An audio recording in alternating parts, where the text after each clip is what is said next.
Hello बच्चों, कैसे हो? तबीयत ठीक ठाक? अच्छा चलो, लास्ट टाइम हमने 9th चैप्टर के एक्सरसाइज के कुछ 18 जितने कर दिए। चलो from today 19 exercise number 19। Read the question carefully. A mile steel wire of length 1 meter and cross section area 0.5 into 10 raised to minus 2 centimeter square is stretched well within its elastic limit horizontally between two pillars. A mass of 100 gram is suspended from midpoint of the wire. Calculate depression at the midpoint. अब depression चाहिए, मतलब वो कितना ऐसे नीचे आएगा। Depression मतलब दूसरा डिप्रेशन नहीं, जैसे लोग ऐसे डिप्रेशन में चले जाते हैं, वो वाला डिप्रेशन नहीं है कि वो जो मिड पॉइंट है वो कितना ऐसे नीचे शिफ्ट होगा। इसका मतलब यहाँ पर जो हमें सिचुएशन दे रखी है, अगर उसको हम थोड़ा यहाँ पर विजुअलाइज करें, मतलब consider this two are the pillars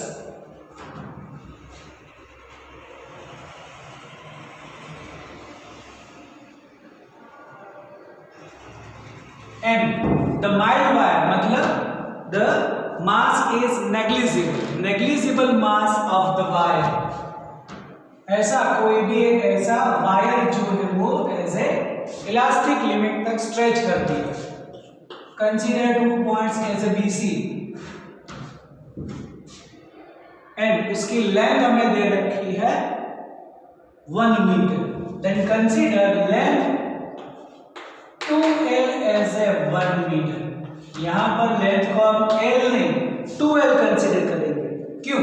तो whenever at midpoint if we consider D point then the mass hang as 100 gram बोला हुआ, तो whenever mass hang at the midpoint then it will be shifted down।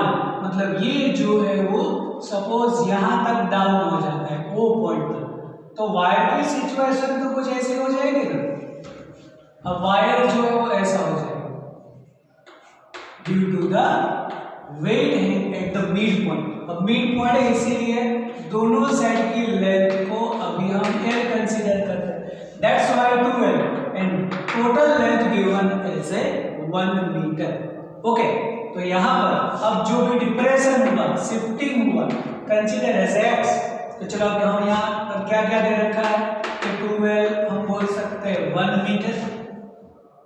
Okay, फिर इसका cross section area हमें दे रखा है, it is 0.5 10 raised to minus 2 centimeter square। That means 0.5 10 raised to minus 2 and 10 raised to minus 4 meter square। Therefore we can say 0.5 into 10 raised to minus 6 meter square। Okay, और जो मास हमें दे रखा है, जो भी मास यहाँ पर एम करना है, it is 100 gram means 0.1 kg। Okay, और g की वैल्यू अगर हम मास के हिसाब से बोल दे तो 9.8 मीटर पर सेकंड स्क्वायर। अब कौन सा वायर है? स्टील वायर, तो स्टील वायर का यंग मॉड्यूलस भी यूज करो। अब स्टील वायर का यंग मॉड्यूलस तो याद हो जाना चाहिए, it is 2 into 10 raised to 11, है ना। तो यहाँ पर लिख दो young modulus 2 into 10 raised to 11 newton per metre square. And our interest to calculate shifting of the mid point, depression of the mid point, x हमें करना है। तो देखो यहाँ पर यंग मॉड्यूलस है, अगर हमें स्ट्रेस एंड स्ट्रेन दोनों मिल जाए तो रेशियो से हमें इसकी x की वैल्यू मिल सकती है। चलो, तो अब उसकी कैलकुलेशन के लिए कि जैसे हम मास हैंग करें तो वायर की जो सिचुएशन है वो कुछ ऐसी हो जाएगी। That means there is a increase in the length. अगर हम चेंज इन लेंथ बोले तो ये पूरा जो लेंथ हुआ उससे ये ओरिजिनल लेंथ माइनस कर दे, this is the change in the length. Okay, ऐसा बोल सकते हैं change in length of wire due to mass delta L, मतलब चेंज इन लेंथ को डेल्टा एल बोल दे तो डायग्राम के हिसाब से क्या बोल सकते हैं कि length BO plus OC minus BC। बोलो ये आया समझ में पहले कि नहीं कि अगर हम मास ऐड करें तो ये थोड़ा नीचे आ जाएगा, मतलब लेंथ जो है थोड़ी इंक्रीज होगी, लिटिल मच। तो चेंज इन लेंथ, तो ये length final length minus initial length. अब यहाँ पर मिड पॉइंट से ये दोनों लेंथ तो सेम हो, here BO is equal to OC, therefore क्या बोल सकते हैं हम, delta L is equal to 2 BO minus BC and BC जो वायर है उसको हमने लेंथ बोल रखी है 2L, तो यहाँ पर लिखो 2 into BO minus 2L से इक्वेशन नंबर 1। चलो अब हमें BO मिल गया यहाँ पर तो हो सकता है डायरेक्ट ये आंसर, तो वो हमें अब डायग्राम से मिलेगा। अगर ये यहाँ पर शिफ्टिंग हुआ तो ये तो वैसे राइट एंगल ही होगा। ओके, तो बोल सकते हो from figure what we can say about the BO, तो ये हो जाएगा हाइपोटेन्यूस, हाइपोटेन्यूस दोनों का स्क्वायर का एडिशन करूं, मतलब BO is equal to L square plus x square का रूट को हम 1/2 लिख सकते हैं। ओके, चलो अब क्या होगा यहाँ पर एक स्टेप ऐसा करते हैं, इन दोनों में से हमें L स्क्वायर को कॉमन निकालना है। यहाँ तो है L स्क्वायर, यहाँ पर नहीं है तो क्या करें, तो ऐसा एक स्टेप सोच सकते हैं, L स्क्वायर मल्टीप्लाई करो एंड डिवाइड करो। अगर दोनों में से L स्क्वायर कॉमन करना है तो क्या करें, यहाँ पर L स्क्वायर हम सोचे कि मल्टीप्लाई करें एंड डिवाइड करें, तो मल्टीप्लाई में जो होगा वो कॉमन निकाल सकते हैं आप, मतलब ऐसा बोल सकते हैं हम कि L स्क्वायर हमने कॉमन निकाल दिया, ये हो गया 1 plus x square upon L square का 1/2। बोलो आया समझ में? वंस अगेन यहाँ पर सोचो माइंड में, L स्क्वायर तुमने मल्टीप्लाई किया और डिवाइड किया, मल्टीप्लाई वाला कॉमन निकाल दिया तो डिवाइड वाला रह जाएगा। ओके, अब ये मल्टीप्लिकेशन में है दोनों, तो उसका रूट L स्क्वायर का रूट तो L हो जाएगा, मतलब BO is equal to L into 1 plus x square upon L square का root 1/2।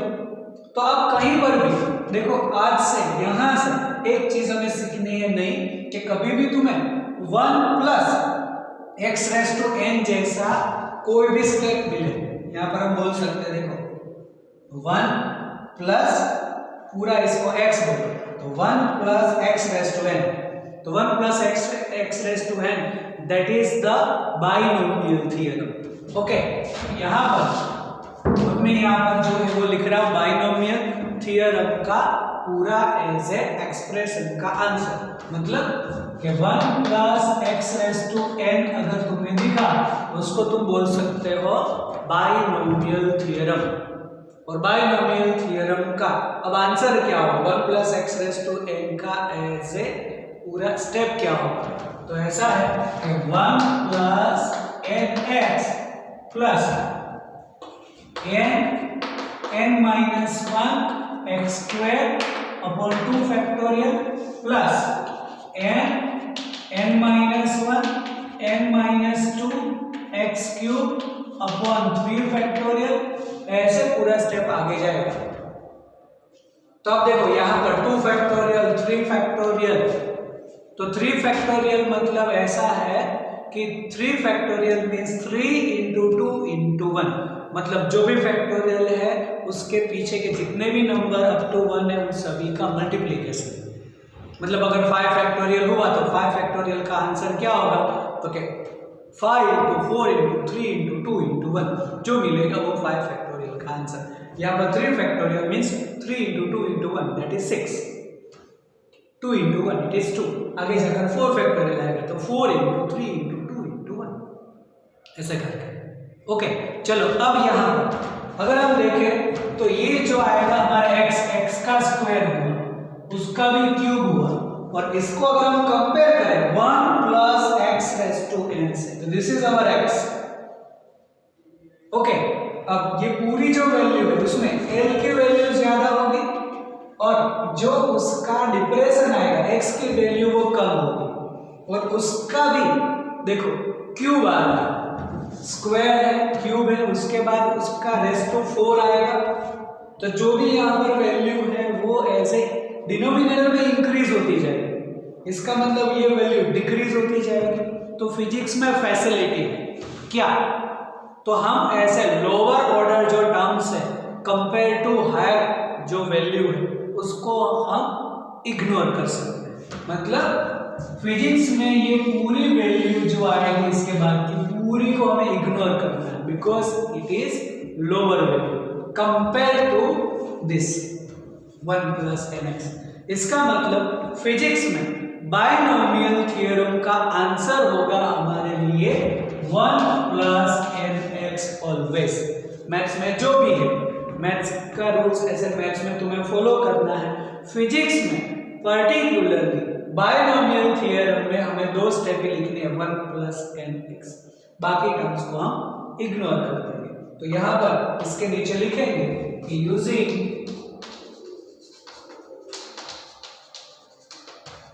Binomial theorem up to 2 terms.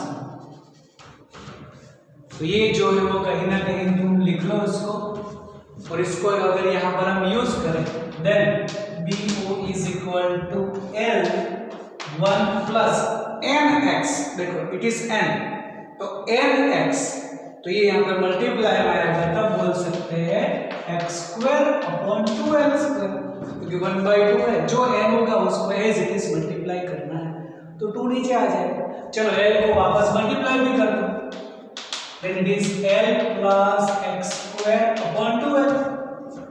Okay, और वो वैल्यू हम यहाँ पे रख देंगे फ्रॉम इक्वेशन 1। क्या होगा, delta L is equal to 2 L plus x square upon 2L minus 2L। अब 2 मल्टीप्लाई करो देन 2L प्लस 2 कैंसिल हो जाएगा, x square upon L minus 2L। Clear? Therefore, what about delta L? 2L we cancel, x square upon L।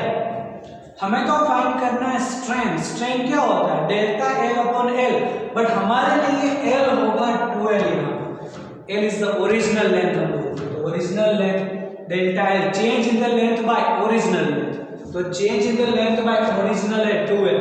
बस यहाँ पर mistake ना हो वो ध्यान रखना।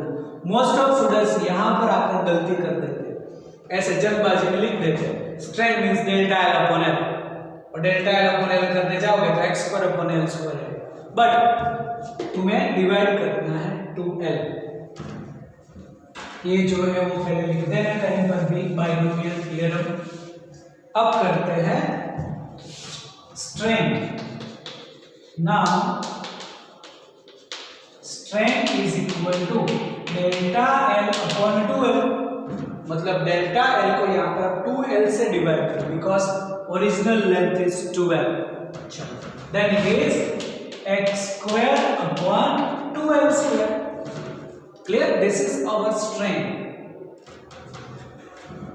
इसको तुम एप्सिलॉन L भी बोल सकते हो, है ना। चलो इसको बोल दो इक्वेशन नंबर 2।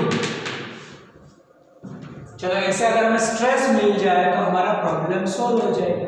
अब स्ट्रेस के लिए यहाँ पर देखो कि जैसे तुम मास एंड करोगे, यहाँ पर कुछ ऐसे टेंशन फोर्स अप्लाइड होगा ऑन द वायर, और यहाँ पर भी ऐसे बोलेंगे टेंशन।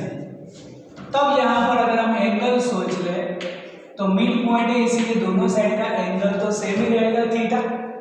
तो डायग्राम में ये भी थोड़ा बहुत कर दो। अब अगर थीटा है तो हम इसके 2 कंपोनेंट ले सकते हैं, जिधर का कॉन उधर का कॉस, मतलब इसके ऊपर आएगा d cos थीटा और इधर आएगा t sin थीटा, इसका भी ऊपर आएगा t cos थीटा और इधर आएगा t sin थीटा।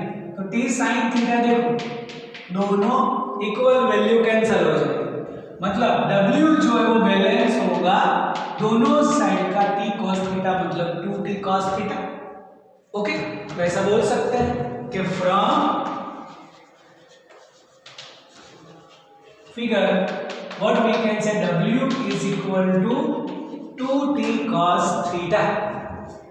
अगेन समझ में, दोनों टेंशन का एज ए अपवर्ड डायरेक्शन का cos component is 2t cos theta, तो w is equal to 2t cos theta. तो यहाँ पर इसको बोल दो इक्वेशन नंबर 3। वापस फ्रॉम फिगर क्या बोल सकते हैं हम cos थीटा के लिए, तो cos theta is adjacent upon hypotenuse, है ना, it is x upon BO मतलब DO upon BO। cos theta is DO upon BO, then cos theta DO होगा x। अब BO क्या होगा, तो देखो यहां पर हमने आगे जो है वो पहले से यूज कर रखा है ना, ये पूरा हमारे पास है, देन BO यहां से हमें मिल जाएगा ये वाला पार्ट, या अदरवाइज ये बोल दो कि L into 1 plus x square upon 2L square लिख सकते हैं हम, then BO is equal to L into 1 plus x square upon 2L square. Okay, चलो एक काम करो, पहले यहां तक लिख दो वीडियो पॉज करके, लिख दिया। चलो अब यहां पर मैं लिख रहा हूं एप्सिलॉन L का आंसर जो हमें चाहिए x square upon 2L because it is our strength जो हमें आगे जाके यूज करना है यंग्स मॉड्यूलस, इसलिए इसको मैंने नोट डाउन कर दिया। ओके, चलो अब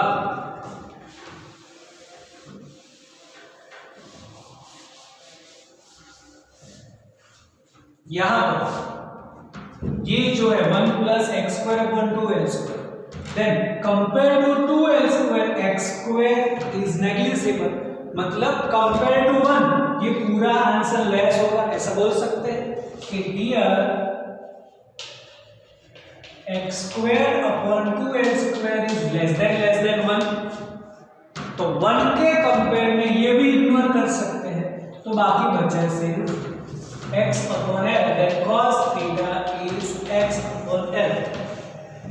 Therefore, from equation 3 क्या होगा, W is equal to 2t x upon L. Okay. Then what about the tension force? It is WL upon 2x.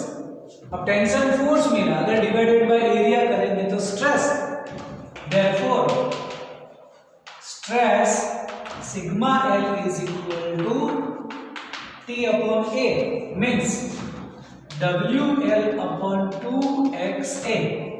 Clear? This is the stress produced on the wire. तो stress और strain दोनों मिल गया हमें, young modulus का formula use कर देते हैं।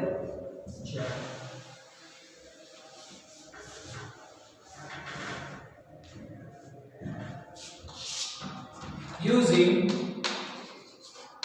y is equal to stress upon strain, तो स्ट्रेस हमारे लिए है WL upon 2XA और स्ट्रेन ये वाला यहाँ डिवाइड में है इसलिए उसको रेसिप्रोकल करके मल्टीप्लाई कर सकते हैं, it is 2L square upon x square. Clear? चलो अब क्या होगा, it is to cancel WL cube upon x cube A, हमें तो चाहिए x मतलब x क्यूब, तो it is WL cube upon y into A।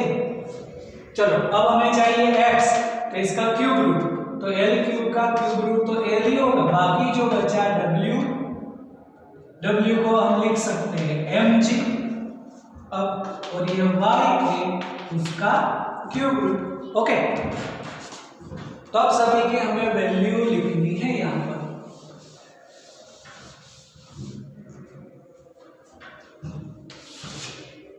Then x l क्या होगा 2l 1 है, इसीलिए l होगा हमारे लिए 0.5। चलो फिर mass 0.1 g 9.8 divided by Young's modulus 2 into 10 raised to 11 cross section area 0.5 into 10 raised to 6 minus. Okay तो ये 0.5। चलो अब करो calculation. 0.1 into 9.8 divided by 2 divided by 0.5, it is 0.98 into ये होगा 10⁵, ऊपर आएगा तो -5 और क्यूब रूट हमें बोलना नहीं है, तो क्यूब रूट करना ही है। तो देखो अब यहाँ ये 0.5 तो आ रहा है। चलो अब यहाँ पर कि 10⁻⁻5 का कभी क्यूब रूट डायरेक्ट नहीं निकलेगा। अगर स्क्वायर रूट है तो 2 के मल्टीपल्स में पावर होना चाहिए, क्यूब रूट है तो 3 के मल्टीपल्स में होना चाहिए। मतलब अगर यहाँ पर 3 या 6 होता तो डायरेक्ट निकलता, ये तो -5 है, तो पहले इसको कन्वर्ट करना है। इसका मतलब यहाँ से तुम्हें ध्यान रखना है, कभी भी क्यूब रूट है स्क्वायर रूट है तो पहले पावर देखो। ऐसा नहीं कि जो आंसर आया उसका डायरेक्ट रूट कर दिया कि क्यूब रूट कर दिया, आंसर रॉन्ग आएगा। पहले पावर देखो, अगर पावर का रूट और क्यूब रूट निकलता है then you can proceed. Okay then इसको तुम कन्वर्ट कर दो 10⁻⁻6 में, तो अगर 10⁻⁻6 करोगे देन इट इज 9.8। ओके तो बोल सकते हो कि 9.8 into 10⁻⁻6 का क्यूब। चलो अब क्यूब रूट तुम निकाल सकते हो, 9.8 का क्यूब रूट निकालना है और 10⁻⁻6 का क्यूब रूट होगा -2, पावर ऑफ पावर मल्टीप्लाई होगा। ओके तो अब 9.8 का क्यूब रूट की प्रोसेस तो पता है ना, कैलकुलेटर से हम क्यूब रूट निकाल सकते हैं। जो भी तुम्हें क्यूब रूट निकालना है 9.8 पहले लिखो, फिर 2 बार रूट इंटू 4 बार रूट ले लो into 8 bar into 2 times N equal. याद रखो 2 4 8 2 इक्वल, इसका मतलब 9.8 अब 2 मतलब 2 times root 1 2 into 4 times 1 2 3 4 into 8 times 1 2 3 4 5 6 7 8 into 2 times 1 2 and equal it is 2.139, तो 2.14 बोल सकते हैं, इट इज 2.14 और इंटू तुम्हें करना है 0.5, then 2.14 into 0.5 it is 1.07, then 1.07 10⁻² metre. चलो इसको तुम बोल सकते हो 1.07 सेंटीमीटर। अदरवाइज ये जो इसको तुम डिस्प्लेस कर दे 0.00107 मीटर या 0.001 भी बोल सकते हो। Approximate it is 0.001 metre. कोई भी आंसर तुम लिख सकते हो, यहाँ पर भी ये तीनों में से कोई भी आंसर चलेगा।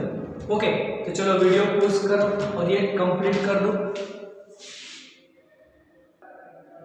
चलो नेक्स्ट अबाउट 20 क्या पढ़ो क्वेश्चन कि 2 strips of metal are riveted together at their ends by 4 rivets। Rivet का मतलब है कि जिससे तुम दोनों ऐसे स्ट्रिप को ऐसे ज्वाइंट कर सकते हो, जैसे स्टेपलर पिन से तुम उसको ज्वाइंट कर सकते हो, बस ऐसे रिवेट से तुम उसको ज्वाइंट कर सकते हो। ऐसा कोई भी पार्ट कि जिससे तुम स्ट्रिप को ज्वाइंट कर सकते हो, यहाँ पर दिया है 4 रिवेट्स, 4 रिवेट्स से उसको ज्वाइंट किया हुआ है। each diameter 6 millimeter. What is the maximum tension can be exerted by riveted strip if the shearing stress on the rivet is not exceed here given 6.9 × 7 pascal. अगर ये यूज करेंगे ना तो जो पीछे दिया है आंसर वो नहीं आएगा, तो यहां पर करेक्शन कर देते हैं कि shearing stress on the rivet is not exceed 2.3 × 9 Pascal. Just do the correction. Instead of 6.9 × 7 Pascal, it is 2.3 × 9 Pascal. Okay, चलो मैं यहां पर लिख देता हूं कि हमें डायमीटर दे रखा है 6 millimetre. Then I can say radius R is equal to 3 millimeter is 3 × 10⁻³ and the shearing stress हमें दे रखा है, मतलब सिग्मा दे रखा है, it is 2.3 × 9 पास्कल. ये हमने करेक्शन इसलिए किया कि पीछे जो आंसर दिया है अगर वो चाहिए तो ये यूज करेंगे. अगर तुम 6.9 × 7 पास्कल यूज करो तो भी कोई प्रॉब्लम नहीं है, आंसर अलग आएगा. तो गिवन डेटा से करेंगे तो आंसर तो आएगा लेकिन थोड़ा डिफरेंट आएगा, और तो है ही नहीं. मेथड तो सेम फॉलो करेंगे हम. देन कैलकुलेट मैक्सिमम, हमें टेंशन फाइंड करना लिखा हुआ है. Assume each rivet is to carry 1/4 of the load, मतलब जो टोटल है उसमें से एक का जो है वो कितना है 1/4. 1/4 मतलब 1/4. ओके, तो ईच का स्ट्रेस भी ऐसा हो जाएगा, इट इज 1/4. तो यहां पर हम लिख देते हैं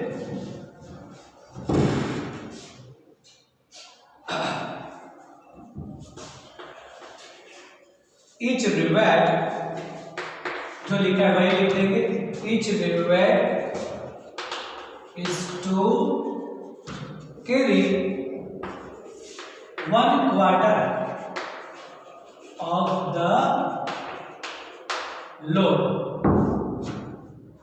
Therefore,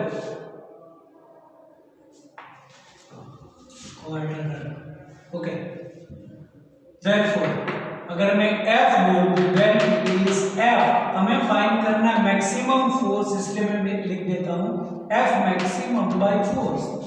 4 मतलब 1/4 मतलब डिवाइडेड बाय 4, तो F is F maximum by 4. और हमारे पास ये जो दिया है वो मैक्सिमम स्ट्रेस ही दे रहा है, shearing स्ट्रेस, तो ये भी सिग्मा मैक्सिमम देगा. तो बस फॉर्मूला हमारे पास, using sigma maximum is equal to F/A. इसका मतलब F maximum by 4 into A. Therefore, what about the F maximum? It is 4A sigma maximum. Therefore 4. और एरिया क्या होगा? πr² sigma maximum. बस अभी की वैल्यूज रख दो. 4 3.14 r², 9 10⁻⁻6, और ये दे रखा है हमें 2.3 10⁻⁹. ओके, चलो करो कैलकुलेशन फास्ट. तो 4 × 3.14 × 9 × 2.3, it is 259.992. 259.992 and 10⁻³ आया. न्यूटन फोर्स फाइंड करना है, इसलिए Newton, you can say 260 also, 10⁻³ Newton. Otherwise, it is 260 kN. Okay, तो ये भी आंसर हमारा होगा फाइनल आंसर. किलोन्यूटन में कन्वर्ट करो या ना करो, दोनों आंसर चलेंगे. ओके, चलो नंबर 21 क्या है? The Marina trench is located in a specific ocean. and the one place it is nearly 11 kilometer depth at the surface of water. The water pressure at the bottom of tank is about 1.1 10 raised to 8 Pascal. Steel ball is initial volume 0.32 10 raised 0.32 meter cube. It is dropped into the ocean and it's fall to the bottom of the tank. What is the change in volume of the ball when it is reach up to the bottom? मतलब अगर हम यहाँ पर ऐसे कोई भी steel ball है उसको हम डिप कर दें ऐसे ओशियन में, हाँ, जिसकी डेप्थ 11 किलोमीटर है, तो what about the change in the volume? तो यहाँ पर हमें प्रेशर तो दे रखा है कि प्रेशर एट द बॉटम क्या है? Pressure is given 1.1 10 raised to 8 pascal. Okay, और वॉल्यूम दे रखा है, इनिशियल वॉल्यूम कितना? 0.32 मीटर क्यूब. चलो अब यहाँ पर स्टील बॉल है और change in the volume of the steel ball चाहिए, इसीलिए हम यूज करेंगे bulk modulus of the steel. तो bulk modulus of the steel क्या है? 160 10 raised to 9.